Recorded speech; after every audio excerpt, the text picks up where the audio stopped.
Good to see you again. ये geography के chapter lifelines of national economy का second lecture है। इस लेक्चर में हम रोडवेज, रेलवेज और पाइपलाइंस के बारे में बात करेंगे। तो फिर आइए लेट्स स्टार्ट।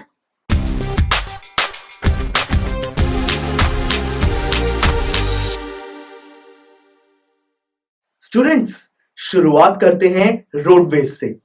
इंडिया में रोडवेज का नेटवर्क 23 लाख किलोमीटर से भी लंबा है। आज रोडवेज को रेलवे से बेटर माना जाता है। इसके पीछे 5 रीजंस हैं। पहला रीजन है कि रोड्स की कंस्ट्रक्शन कॉस्ट रेलवे लाइंस की कंस्ट्रक्शन कॉस्ट से काफी कम है। दूसरा रीजन है कि बहुत सारे एरियाज में जहां पर रेलवेज को कंस्ट्रक्ट नहीं किया जा सकता, वहां पर रोडवेज को कंस्ट्रक्ट किया जा सकता है। थर्ड रीजन है कि स्मॉल क्वांटिटी में गुड्स की ट्रांसपोर्टेशन के लिए रोडवेज बेटर सोर्स माना जाता है। फोर्थ रीजन है कि roadways door to door service provide करता है पर रेलवेज नहीं करता। और फिफ्थ रीजन है कि दूसरे मोड्स ऑफ ट्रांसपोर्टेशन को जैसे कि रेलवेज, एयरवेज या वाटरवेज को कनेक्ट करने के लिए भी हम रोडवेज का ही यूज करते हैं। तो इसीलिए हम कह सकते हैं कि बहुत सारे रीजंस हैं जिससे हम ये कंक्लूड कर सकते हैं कि रोडवेज रेलवे से बेटर है। स्टूडेंट्स, इंडिया में जितनी भी रोड्स हैं उनको 6 पार्ट्स में हम क्लासिफाई कर सकते हैं। क्या आप बता सकते हैं कि वो 6 पार्ट्स क्या हैं? यस सर, वो है golden quadrilateral super highways, national highways, state highways, district roads, other roads और बॉर्डर रोड्स। करेक्ट। सबसे पहले बात करते हैं गोल्डन क्वाड्रिलेटरल सुपर हाईवेज के बारे में। ये वो होते हैं जो कंट्री के सबसे मेजर सिटीज को आपस में ज्वाइन करते हैं। इसका एग्जांपल है एक क्वाड्रिलेटरल जो दिल्ली को कोलकाता से ज्वाइन करता है, कोलकाता को चेन्नई से ज्वाइन करता है, चेन्नई को मुंबई से ज्वाइन करता है और फाइनली मुंबई को दिल्ली से ज्वाइन करता है। और एक और हाईवे है जो श्रीनगर को नीचे कन्याकुमारी से ज्वाइन करता है और सिलचर जो कि असम में है उसको पोरबंदर से ज्वाइन करता है। इनको कंस्ट्रक्ट और मेंटेन करता है national highway authority of India यानी कि NHAI। अब बात करते हैं नेशनल हाईवेज के बारे में। ये वो होते हैं जो कंट्री के कुछ एक्सट्रीम पार्ट्स को ज्वाइन करते हैं। इसको कंस्ट्रक्ट और मेंटेन करता है सेंट्रल पब्लिक वर्क्स डिपार्टमेंट यानी कि CPWD। क्या आप कुछ नेशनल हाईवेज का एग्जांपल दे सकते हैं? यस सर, दिल्ली को अमृतसर से जो ग्रैंड ट्रंक रोड कनेक्ट करती है उसे हम नेशनल हाईवे नंबर 1 कहते हैं। राइट। अब बात करते हैं स्टेट हाईवेज के बारे में। ये वो होते हैं जो एक स्टेट की कैपिटल को दूसरे डिस्ट्रिक्ट से ज्वाइन करते हैं। इनको कंस्ट्रक्ट और मेंटेन करता है पब्लिक वर्क्स डिपार्टमेंट यानी कि PWD। अब बात आती है डिस्ट्रिक्ट रोड्स की। ये वो होती हैं जो एक सिटी में मेजर प्लेसेस को आपस में ज्वाइन करती हैं। इनको कंस्ट्रक्ट और मेंटेन करता है जिला परिषद। अब बात आती है अदर रोड्स की।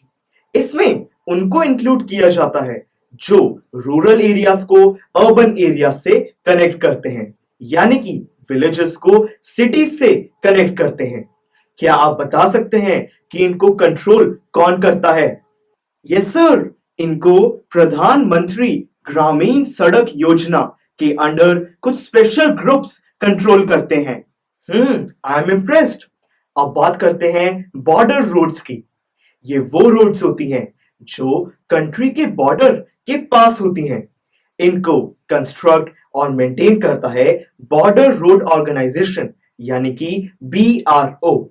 तो ये हमने बात करी रोड्स के 6 टाइप्स की।